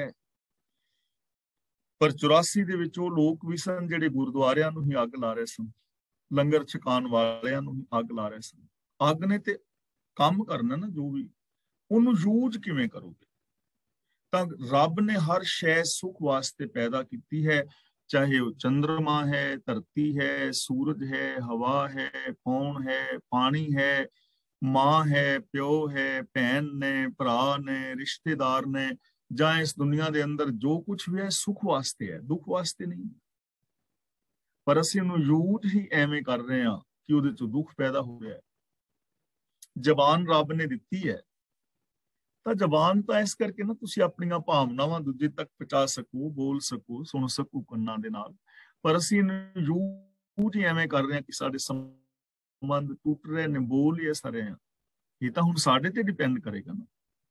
ਤਾਂ ਸਾਡੇ ਆਪਣੀਆਂ ਭੁੱਲਾਂ ਨੇ, ਸਾਡੀਆਂ ਆਪਣੀਆਂ ਗਲਤੀਆਂ ਨੇ, ਜਿਨ੍ਹਾਂ ਕਰਕੇ ਅਸੀਂ ਦੁਖੀ ਹਾਂ। ਗੁਰੂ ਜੀ ਕਹਿੰਦੇ ਨੇ, ਹੇ ਪ੍ਰਭੂ ਤੇਰੀ ਸਿਫਤ ਸਲਾਹ ਕਰ ਕਰਕੇ ਮੈਂ ਰੱਜਦਾ ਹੀ ਨਹੀਂ, ਤੇਰੀ ਸਿਫਤ ਦਾ ਅੰਤ ਹੀ ਨਹੀਂ ਪੈਂਦਾ। ਤੂੰ ਵੱਡਾ ਹੈ, ਤੂੰ ਮਹਾਨ ਹੈ ਔਰ ਸੁਖਾਂ ਦੀਆਂ ਦਾਤਾਂ ਦੇਣ ਵਾਲਾ ਹੈ। ਸ਼ਲੋਕ ਮਹਿਲਾ ਚੌਥਾ। ਬਿਨ ਸਤਗੁਰ ਸੇਵੇ ਜੀ ਕੇ ਬੰਧਨਾ, ਜੇਤੇ ਕਰਮ ਕਮਾਹੇ। ਬਿੰਦੀ ਲਾ ਕੇ ਪੜਾਂਗੇ, ਕਮਾਹੇ। ਜੇਤੇ ਦਾ ਮਤਲਬ ਜਿੰਨੇ ਵੀ। ਬਿਨ ਸਤਗੁਰ ਸੇਵੇ ਮਤਲਬ ਕਿ ਸਤਗੁਰ ਦੀ ਦੱਸੀ ਕਾਰ ਕਰਨ ਤੋਂ ਬਿਨਾ ਜਿੰਨੇ ਵੀ ਬੰਦਾ ਕਰਮ ਕਰਦਾ ਹੈ, ਜੀ ਕੇ ਬੰਧਨਾ, ਉਹ ਜਿੰਦ ਵਾਸਤੇ ਬੰਧਨ ਬਣ ਜਾਂਦੇ ਨੇ, ਉਹ ਜੀਵਨ ਵਾਸਤੇ ਬੰਧਨ ਬਣ ਜਾਂਦੇ ਨੇ, ਦੁੱਖਾਂ ਦਾ ਕਾਰਨ ਬਣ ਜਾਂਦੇ ਨੇ। ਕਿਹੜੇ ਕਰਮ? ਬਿਨ ਸਤਗੁਰ ਸੇਵੇ। ਸ਼ੁਰੂ ਦੇ ਵਿੱਚ ਸ਼ਲੋਕ ਵਿੱਚ ਪੜਿਆ ਸੀ ਨਾ, ਸਤਗੁਰ ਕੀ ਸੇਵਾ ਸਫਲ ਹੈ, ਜੇ ਕੋ ਕਰੇ ਚਿਤ ਲਾਏ, ਮਨ ਚਿੰਦਿਆ ਫਲ ਪਾਵਨਾ। ਇੱਥੇ ਕਹਿ ਰਹੇ ਨੇ ਕਿ ਜੋ ਗੁਰੂ ਦੇ ਦੱਸੇ ਰਾਹ ਤੇ ਨਹੀਂ ਚੱਲਦੇ, ਜਾਂ ਗੁਰੂ ਗਿਆਨ ਤੋਂ ਸਖਣੇ ਰਹਿ ਕੇ ਜਿੰਨੇ ਵੀ ਬੰਦਾ ਕਰਮ ਕਰਦਾ ਹੈ, ਉਹ ਜਿੰਦ ਵਾਸਤੇ ਬੰਧਨ ਬਣ ਜਾਂਦੇ ਨੇ। ਸਾਡੇ ਬੋਲ, ਸਾਡਾ ਤੱਕਣਾ, ਸਾਡਾ ਸੁਣਨਾ, ਸਾਡਾ ਬਿਹੇਵੀਅਰ, ਸਾਡੀ ਸੋਚ, ਇਹ ਸਭ ਸਾਡੇ ਵਾਸਤੇ ਬੰਧਨ ਬਣ ਗਏ ਨੇ, ਕਿਉਂਕਿ ਗੁਰੂ ਦੇ ਦੱਸੇ ਰਾਹ ਮੁਤਾਬਕ ਨਹੀਂ ਨਾ ਹੈ। ਕਾਸ਼ ਸਾਡਾ ਇਹ ਜੀਵਨ ਗੁਰਮਤਿ ਆਸ਼ੇ ਅਨੁਸਾਰ ਹੁੰਦਾ, ਕਿੰਨਾ ਸੋਹਣਾ ਸੀ। ਇਸ ਤੋਂ ਇਲਾਵਾ ਜਿੰਨੇ ਵੀ ਧਾਰਮਿਕ ਮਿੱਥੇ ਹੋਏ ਕਰਮ ਨੇ, ਵਰਤ ਨੇ, ਨਰਾਤੇ ਨੇ, ਸਰਾਧ ਨੇ, ਤੀਰਥ ਯਾਤਰਾਵਾਂ ਨੇ, ਸਮਾਧੀਆਂ ਨੇ, ਮਾਲਾ ਫੇਰਨੀਆਂ ਨੇ, ਜਾਂ ਧੂਫਾਂ ਤਾਫਾਂ ਦਿਖਾਣੀਆਂ ਨੇ, ਜਾਂ ਜੋ ਵੀ ਕਰਮ ਨੇ, ਇਹ ਬੰਧਨ ਹੀ ਤੇ ਬਣੇ ਹੋਏ ਨੇ। ਟਾਈਮ ਵੇਸਟ ਹੁੰਦਾ ਹੈ, ਐਨਰਜੀ ਵੇਸਟ ਹੋ ਰਹੀ ਹੈ, ਪੈਸਾ ਵੇਸਟ ਹੋ ਰਿਹਾ, ਤੇ ਮਿਲ ਕੀ ਰਿਹਾ? ਕੱਖ ਵੀ ਨਾ, ਪਛਤਾਵਾ। ਇਸ ਲਈ ਗੁਰੂ ਦੀ ਦੱਸੀ ਕਾਰ ਕਰਨ ਤੋਂ ਬਿਨਾਂ ਜਿੰਨੇ ਵੀ ਇਨਸਾਨ ਕਰਮ ਕਰਦੇ ਨੇ, ਉਹ ਉਹਨਾਂ ਦੀ ਜਿੰਦ ਵਾਸਤੇ ਬੰਧਨ ਬਣ ਜਾਂਦੇ। ਬਿਨ ਸਤਗੁਰ ਸੇਵੇ ਠਵਰ ਨਾ ਪਾਵਹੀਂ, ਮਰ ਜੰਮਹਿ ਆਵਹਿ ਜਾਹੇ। ਸਤਗੁਰ ਦੀ ਸੇਵਾ ਤੋਂ ਬਿਨਾਂ ਜੀਵਾਂ ਨੂੰ ਕੋਈ ਹੋਰ ਆਸਰਾ ਨਹੀਂ ਮਿਲਦਾ, ਟਿਕਾਣਾ ਨਹੀਂ ਮਿਲਦਾ। ਠਵਰ ਨਾ ਪਾਵਹੀਂ ਦਾ ਮਤਲਬ ਟਿਕਾਣਾ ਨਹੀਂ ਮਿਲਦਾ, ਮਨ ਟਿਕਦਾ ਨਹੀਂ, ਮਨ ਭਟਕਦਾ ਹੈ। ਹੁਣ ਮਨ ਟਿਕੇ ਕਿੱਥੇ? ਕਿਉਂਕਿ ਏਮ ਤੇ ਕੋਈ ਹੈ ਹੀ ਨਹੀਂ, ਗੋਲ ਤਾਂ ਹੈ ਹੀ ਨਹੀਂ। ਜੇ ਕੋਈ ਸਤਿਗੁਰੂ ਨੂੰ ਮਿਲੇ ਤਾਂ ਉਹਦੇ ਵਾਸਤੇ ਗੋਲ ਬਣ ਜਾਏਗਾ। ਗੋਲ ਕਿਹੜਾ ਦਿੱਤਾ ਹੈ ਗੁਰੂ ਜੀ ਨੇ? ਥੋੜਾ ਬੋਲ ਕੇ ਦੱਸੋਗੇ, ਮਿਊਟ ਰਹਿੰਦਿਆਂ ਤਾਂ ਮੈਨੂੰ ਪਤਾ ਲੱਗ ਜਾਏਗਾ। ਕਿਵ ਸਚਿਆਰਾ ਹੋਈ ਹੈ, ਬੋਲ, ਕਿਵ ਸਚਿਆਰਾ ਹੋਈ ਹੈ। ਤਾਂ ਜਿਹੜਾ ਗੁਰੂ ਦੇ ਚਰਨਾਂ ਦੀ ਸ਼ਰਨ ਚ ਆਏਗਾ, ਉਹਨੂੰ ਗੋਲ ਮਿਲ ਗਿਆ ਕਿ ਮੈਂ ਮਨ ਬਚਨ ਕਰਮ ਕਰਕੇ ਸਚਿਆਰ ਹੋਣਾ ਹੈ। ਹੁਣ ਉਹਦਾ ਮਨ ਤਾਂ ਟਿਕੇਗਾ ਸਚਿਆਰਤਾ ਤੇ ਜਿਹਦੀ ਜ਼ਿੰਦਗੀ ਦਾ ਕੋਈ ਗੋਲ ਹੀ ਨਹੀਂ, ਉਹਦਾ ਮਨ ਕਿੱਥੇ ਟਿਕੇਗਾ? ਕਿਉਂਕਿ ਗੋਲ ਹੀ ਨਹੀਂ, ਅੱਗੇ ਨਿਸ਼ਾਨਾ ਹੀ ਨਹੀਂ, ਡੈਸਟੀਨੇਸ਼ਨ ਹੀ ਨਹੀਂ, ਜਾਏਗਾ ਕਿੱਥੇ? ਤਾਂ ਗੁਰੂ ਜੀ ਕਹਿੰਦੇ ਨੇ, ਜੋ ਗੁਰੂ ਦੇ ਦੱਸੀ ਕਾਰ ਨਹੀਂ ਕਰਦੇ, ਉਹਨਾਂ ਜੀਵਾਂ ਦਾ ਕੋਈ ਟਿਕਾਣਾ ਨਹੀਂ ਹੁੰਦਾ, ਉਹਨਾਂ ਦਾ ਕੋਈ ਗੋਲ ਨਹੀਂ ਹੁੰਦਾ, ਉਹਨਾਂ ਨੂੰ ਕੋਈ ਟਿਕਾਣਾ ਨਹੀਂ ਮਿਲਦਾ, ਟਿਕਾਵ ਨਹੀਂ ਮਿਲਦਾ, ਸ਼ਾਂਤੀ ਨਹੀਂ ਮਿਲਦੀ, ਮਨ ਉਹਨਾਂ ਦਾ ਭਟਕਦਾ ਹੀ ਰਹਿੰਦਾ ਹੈ। ਮਰ ਜੰਮਹਿ ਆਵੇਂ ਜਾਹੇ। ਮਰ ਜੰਮਹਿ, ਇਹਨੂੰ ਇੰਜ ਪੜੋ ਵੀ ਜੰਮੇ ਮਰੇ। मतलब वो जमदे ने और मर जाते ने, आउंदे ने ते चले जाते हैं। यानी वो जम्मे ते मर गए, आए ते चले गए, लेकिन भटकना दे विच जम्मे, भटकना विच ही मर गए, सारी जिंदगी बेकार हो गई। उन्हां दा आउणा किसी सार्थक नहीं, बस वो जम्मे और मर गए, अपने जीवन नूं बेकार करवा, कुछ भी देन नहीं दे गए संसार। संसार विच सगों लोकां दे राहां विच कंडे खिलार गए, माड़े कर्मां दा रास्ता पैदा करके। लेकिन जो गुरु दे दस्से राहां ते तुरे, वो जम्मे भी और वो मरे भी, संसार नूं छड्ड के भी गए, पर अपने जीवन नूं सफल कर गए और संसार नूं कोई देन दे गए। बिन सतगुर सेवे फिक्का बोलना, नाम ना वसै मन आए। गुरु दी दस्सी कार तो बिना, गुरु दे दस्से राहां ते तुरन तो बिना बंदा जो भी बोलदा है फिक्का बोलदा, वो सारे बोल फिक्के ने। हुण गुरु दे ज्ञान तो अलावा जिन्ने भी बोल ने, चाहे वो कर्म कांड ने जो मैं रोज गिन रहा हूं, वर्त नराते श्राद्ध वगैरह, सोचे सोचना होवे, जां ये जिन्ने भी कर्म ने, ये सारे फिक्के बोल है ने। फिक्के बोलने ना चुकी निकलेगा। जे मैं तुहानू बोल बोल के कहा कि तुसी शनिवार वाले दिन एक नारियल ते 101 रुपया ते एक मौली बन के ते नहर विच रोड़ आया जे तुहाडे दुख दूर हो जाणगे, तां बोल फिक्के ही ने ना, इन्हां चों की निकलेगा? नारियल बर्बाद जाएगा, पैसे बर्बाद जान, टाइम वेस्ट होएगा। फिक्के बोल, इन्हां बोलां दी कोई वैल्यू नहीं है। यूनीवर्सल ट्रुथ नूं छड्ड के जिन्ने भी बोल ने वो सारे फिक्के ने। तां जिन्ने भी गुरमत तो उलट बोल बोलांगे फिक्के होणगे। जे गुरु दा डर भौ है, बोलीए सच धर्म झूठ ना बोलीए। जां जिन्हां दी जिंदगी अंदर गुरु दा ज्ञान है, फिक्का ना गलाए सबना में सच्चा धनी, मिठे प्यारे निम्रता वाले पॉजिटिव बोल बोलणगे। पर जे अंदर गुरु दा डर अदब भै नहीं है ते जवान चलाई जाणगे जिवें मर्जी। नाम ना वसै मन आए, नाम दा मतलब हुक्म, रब्बी गुण।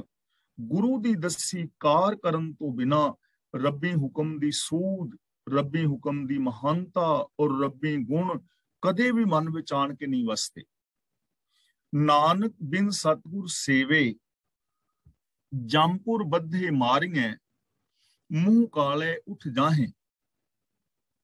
हुण देखो, जमपुर बद्धे मारिए कि जमा दी पुरी विच बद्धे मारे जांदे ने, मारे पहला जा रहे ने। मुंह काले उठ जाहे ते काला मुंह करा के उठ के चले जांदे ने, चले बाद विच जांदे ने। ते सानू ये समझाया जाता है कि मरण तो बाद तुहानू जम कुट्टणगे, मरण तो बाद कोई जम ने वो कुट्टणगे, तेल च तलणगे जां कुछ जो भी असीं रोज विचारदे हां। पर इत्थे जमा दी पुरी विच बद्धा पहलों बंदा मारिया जा रहा है ते काला मुंह करा के बाद विच जा रहा। तां इत्थे जमा दी पुरी किहड़ी है? विकार, काम क्रोध लोभ मोह हंकार जमा दी पुरी है और ये साडे अंदर है। ते साडे अंदर ही गुणा दी पुरी भी है, रब दी पुरी भी है। सत संतोख दया धर्म धीरज, तहां बैकुंठ जह कीर्तन तेरा, बैकुंठ भी अंदर ही है। तां गुरु जी कहंदे ने बिना सतगुरु दी दस्सी कार करन तो जिन्ने भी जीव ने वो विकारां दे अंदर बद्धे आत्मक मौते मारे जांदे ने, मुंह काले उठ जाहे ते ऐस दुनिया तो बेइज्जत होके चले जांदे ने। वो इज्जत वाली जिंदगी नहीं जींदे, बेइज्जत वाली जिंदगी, इज्जत वाली जिंदगी नहीं जींदे। उन्हां नूं इस दुनिया विच मान आदर सत्कार नहीं मिलदा। दुखी भी, आत्मक मौते भी मरे और बेइज्जती भी हुई, मान सत्कार भी ना मिले। महला तीजा, एक सतगुर की सेवा करें चाकरी, हर नामे लगे प्यार। एक दा मतलब कई, चाकरी दा मतलब नौकरी सेवा। कई मनुख सतगुर दी दस्सी कार करदे ने, मीनस गुरमत आशे अनुसार जिंदगी जींदे ने। हर नामे लगे प्यार, नाम दा मतलब हुक्म, उन्हां दा हुक्म दे विच प्यार लगदा है और रब्बी हुक्म दे नाल प्यार करदे ने, रब्बी हुक्म दे नाल प्रीत वाली जिंदगी जींदे ने। उन्हां नूं मिलदा कि ये नानक जन्म सवारन अपना, कुल का करन उधार। ऐसे मनुख अपना जन्म सवार लेंदे ने और अपनी कुल दा भी उद्धार करदे ने, कुल दा भी ਮਾਣ ਬਣਦੇ ਨੇ। ਕੁਲ ਉਧਾਰ ਕਰਨ ਦਾ ਮਤਲਬ ਕੁਲ ਦਾ ਮਾਣ ਬਣਦੇ ਨੇ। ਹੁਣ ਇਹ ਚੀਜ਼ ਥੋੜੀ ਜਿਹੀ ਸਮਝਣ ਵਾਲੀ ਹੈ। ਦੇਖੋ, ਗੰਗੂ ਹੈ ਨਾ, ਉਸਨੇ ਇੱਕ ਕਰਮ ਐਸਾ ਕੀਤਾ ਹੈ ਕਿ ਗੰਗੂ ਦੀ ਕੁਲ ਨੂੰ ਵੀ ਕੋਈ ਚੰਗਾ ਨਹੀਂ ਕਹੇਗਾ। ਗੰਗੂ ਕਰਕੇ ਗੰਗੂ ਦੀ ਕੁਲ ਨੂੰ ਮਾਣ ਨਹੀਂ ਮਿਲੇਗਾ। ਗੰਗੂ ਕਰਕੇ ਗੰਗੂ ਦੀ ਕੁਲ ਨੂੰ ਕੀ ਮਾਣ ਮਿਲ ਸਕਦਾ ਹੈ? ਹਾਂ, ਆਉਣ ਵਾਲੇ ਸਮੇਂ 'ਚ ਹੋ ਸਕਦਾ ਹੈ ਕੋਈ ਐਸਾ ਬੰਦਾ ਹੋਵੇ ਜੋ ਗੁਰਮਤਿ ਆਸ਼ੇ ਅਨੁਸਾਰ ਜ਼ਿੰਦਗੀ ਜੀ ਕੇ ਤੇ ਉਹ ਆਪਣਾ ਨਾਮ ਰੋਸ਼ਨ ਕਰੇ, ਗੁਰੂ ਦਾ ਪਿਆਰਾ ਬਣ ਜਾਵੇ, ਇੱਕ ਵੱਖਰਾ ਟੌਪਿਕ ਹੈ। ਲੇਕਿਨ ਜੇ ਗੰਗੂ ਦੀ ਗੱਲ ਕਰੀਏ ਤਾਂ ਕੀ ਗੰਗੂ ਕਰਕੇ ਗੰਗੂ ਦੀ ਕੁਲ ਨੂੰ ਮਾਣ ਮਿਲੇਗਾ? ਕਦੇ ਵੀ ਨਹੀਂ, ਕਿਉਂਕਿ ਕੰਮ ਹੀ ਐਸਾ ਕੀਤਾ ਨਾ। ਦੂਜੇ ਨੰਬਰ ਤੇ ਮਲੇਰਕੋਟਲਾ ਨਵਾਬ ਹੈ, ਉਸੇ ਕੇਸ ਦੇ ਵਿੱਚ ਕੀ ਮਲੇਰਕੋਟਲੇ ਨਵਾਬ ਕਰਕੇ ਉਹਦੀ ਕੁਲ ਦਾ ਹਾਨੀ ਹੋ ਸਕਦੀ ਹੈ, ਜਾਂ ਗਨੀ ਖਾਂ ਨਵੀ ਖਾਂ ਕਰਕੇ ਉਹਨਾਂ ਦੀ ਕੁਲ ਦੀ ਹਾਨੀ ਹੋ ਸਕਦੀ ਹੈ? ਕਿਉਂਕਿ ਉਹਨਾਂ ਨੇ ਕਰਮ ਐਸਾ ਕੀਤਾ ਹੈ, ਸੱਚ ਵਾਸਤੇ ਆਵਾਜ਼ ਬੁਲੰਦ ਕੀਤੀ ਹੈ।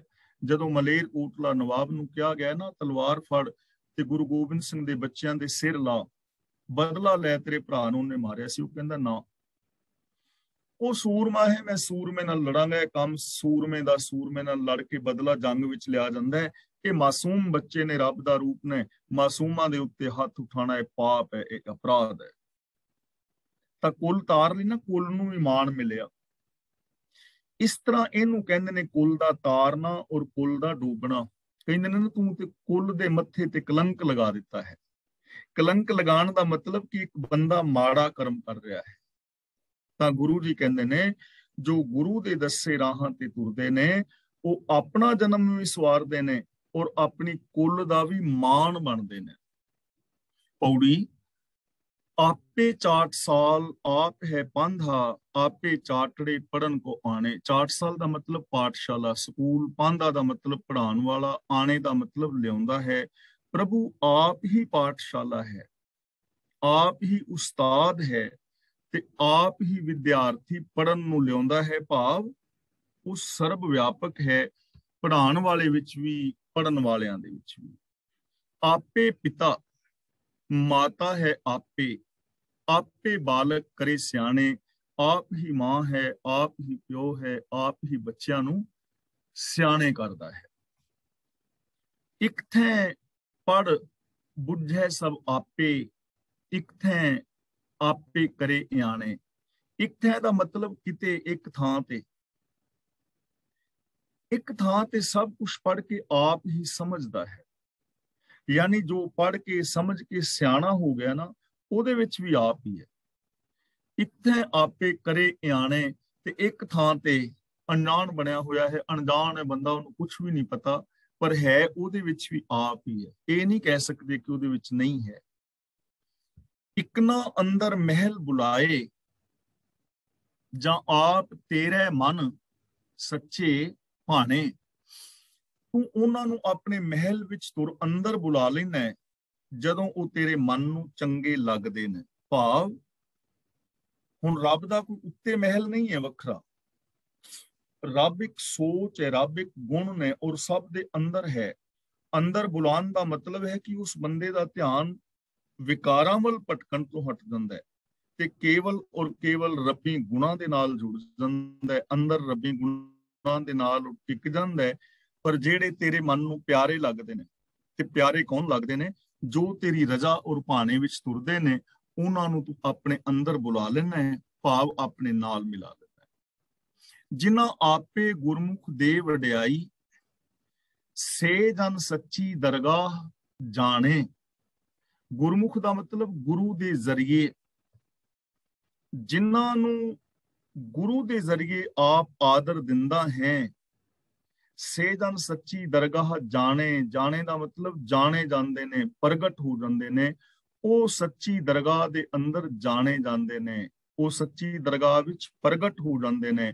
ਭਾਵ ਕਿ ਉਹ ਉਸ ਅਵਸਥਾ ਨੂੰ ਮਾਣ ਲੈਂਦੇ ਨੇ ਜਿਸ ਅਵਸਥਾ ਦੇ ਅੰਦਰ ਜਾ ਕੇ ਚਾਰ ਚੁਫੇਰੇ ਵਸਦਾ ਹੋਇਆ ਪ੍ਰਭੂ ਨਜ਼ਰੀ ਪੈਂਦਾ ਹੈ। ਉਹ ਉਸ ਰੱਬ ਵਰਗੇ ਹੀ ਹੋ ਜਾਂਦੇ ਨੇ ਜਿਨ੍ਹਾਂ ਨੂੰ ਗੁਰੂ ਦੇ ਜ਼ਰੀਏ ਵਡਿਆਈ ਦਿੰਦਾ ਹੈ। ਤਾਂ ਗੁਰੂ ਦੇ ਦੱਸੇ ਰਾਹਾਂ ਦੇ ਉੱਤੇ ਜਦੋਂ ਬੰਦਾ ਚੱਲਦਾ ਹੈ, ਗੁਰਬਾਣੀ ਅਨੁਸਾਰ ਜ਼ਿੰਦਗੀ ਜੀਂਦਾ ਹੈ, ਗਿਆਨ ਗੁਰੂ ਦੀ ਅਗਵਾਈ ਦੇ ਵਿੱਚ ਆਪਣੇ ਜੀਵਨ ਨੂੰ ਬਿਤਾਉਂਦਾ ਹੈ ਤਾਂ ਐਸੀਆਂ ਮਹਾਨ ਦਾਤਾਂ ਮਿਲਦੀਆਂ ਨੇ, ਜੀਵਨ ਸਫਲ ਹੋ ਜਾਂਦਾ ਹੈ, ਇਹ ਜੀਵਨ ਸੁਚੱਜਾ ਹੋ ਜਾਂਦਾ ਹੈ, ਬੰਦਾ ਆਪਣੀਆਂ ਕੁੱਲਾਂ ਦਾ ਵੀ ਮਾਣ ਬਣਦਾ ਹੈ। ਤੇ ਜੇ ਗੁਰੂ ਗਿਆਨ ਮੁਤਾਬਕ ਜ਼ਿੰਦਗੀ ਨਹੀਂ ਜੀਂਦਾ, ਗੁਰੂ ਦੀ ਦੱਸੀ ਕਾਰ ਨਹੀਂ ਕਰਦਾ, ਰੱਬੀ ਰਜ਼ਾ ਵਿੱਚ ਨਹੀਂ ਚੱਲਦਾ, ਗੁਨਾਹ ਦਾ ਧਾਰਨੀ ਨਹੀਂ ਹੁੰਦਾ, ਆਪ ਵੀ ਦੁਖੀ ਹੁੰਦਾ ਹੈ, ਜੀਵਨ ਵੀ ਵਿਅਰਥ ਗਵਾਉਂਦਾ ਹੈ ਔਰ ਆਪਣੀਆਂ ਕੁੱਲਾਂ ਦੀ ਬਦਨਾਮੀ ਦਾ ਵੀ ਕਾਰਨ ਬਣ ਜਾਂਦਾ ਹੈ ਔਰ ਆਤਮਿਕ ਮੌਤ ਤੇ ਮਰ ਕੇ ਆਪਣੀ ਜ਼ਿੰਦਗੀ ਨੂੰ ਬਰਬਾਦ ਕਰ ਦਿੰਦਾ ਹੈ। ਤਾਂ ਕਿੰਨਾ ਸੌਖਾ ਰਾਸਤਾ ਗੁਰੂ ਸਾਹਿਬ ਸਾਨੂੰ ਦੱਸ ਰਹੇ ਨੇ ਕਿ ਅਸੀਂ ਗੁਰੂ ਦੀ ਪਾਵਨ ਬਾਣੀ ਆਪ ਪੜ੍ਹੀਏ, ਗੁਰਬਾਣੀ ਦੇ ਅਰਥ ਭਾਵ ਵਿਚਾਰੀਏ ਔਰ ਗੁਰਬਾਣੀ ਮੁਤਾਬਕ ਜ਼ਿੰਦਗੀ ਜੀ ਕੇ ਆਪਣੇ ਜੀਵਨ ਨੂੰ ਸੁਖੀ ਸੁਖਾਲਾ ਕਰੀਏ, ਆਪਣੀਆਂ ਕੁੱਲਾਂ ਦੀ ਮਾਣ ਵਡਿਆਈ ਦਾ ਕਾਰਨ ਬਣੀਏ ਔਰ ਇਸ ਸਮਾਜ ਔਰ ਸੰਸਾਰ ਨੂੰ ਸਵਰਗ ਵਿੱਚ ਬਦਲਣ ਦਾ ਯਤਨ ਕਰੀਏ। ਇਹ ਸਾਡੇ ਸਾਰਿਆਂ ਦਾ ਹੱਕ ਵੀ ਹੈ ਔਰ ਸਾਡੀ ਸਾਰਿਆਂ ਦੀ ਜ਼ਿੰਮੇਵਾਰੀ ਵੀ ਬਣਦੀ ਹੈ। ਤਾਂ ਅੱਜ ਦੀ ਵਿਚਾਰ ਇੱਥੇ ਸਮਾਪਤ ਕਰਦੇ ਹਾਂ। ਅੱਜ ਦੀ ਇਸ ਵਿਚਾਰ ਵਿੱਚ ਜੇ ਕਿਸੇ ਵੀਰ ਭੈਣ ਦਾ ਕੋਈ ਸਵਾਲ ਹੈ ਤਾਂ ਉਹ ਆਪਣਾ ਸਵਾਲ ਕਰ ਸਕਦਾ ਹੈ। ਜੇ ਆਪਣੇ ਵਿਊਜ਼ ਦੇਣੇ ਨੇ ਤਾਂ ਉਹ ਆਪਣੇ ਵਿਊਜ਼ ਦੇ ਸਕਦੇ ਹੋ। ਹੁਣ ਕਲਾਸ ਦੀ ਜੋ ਅਗਲੀ ਕਾਰਵਾਈ ਹੈ ਉਹ ਵੀਰ ਤਰਲੋਚਨ ਸਿੰਘ ਜੀ ਕਰਨਗੇ। ਅਨਮਿਊਟ ਹੋ ਗਏ ਨੇ। ਵਾਹਿਗੁਰੂ ਜੀ ਕਾ ਖਾਲਸਾ, ਵਾਹਿਗੁਰੂ ਜੀ।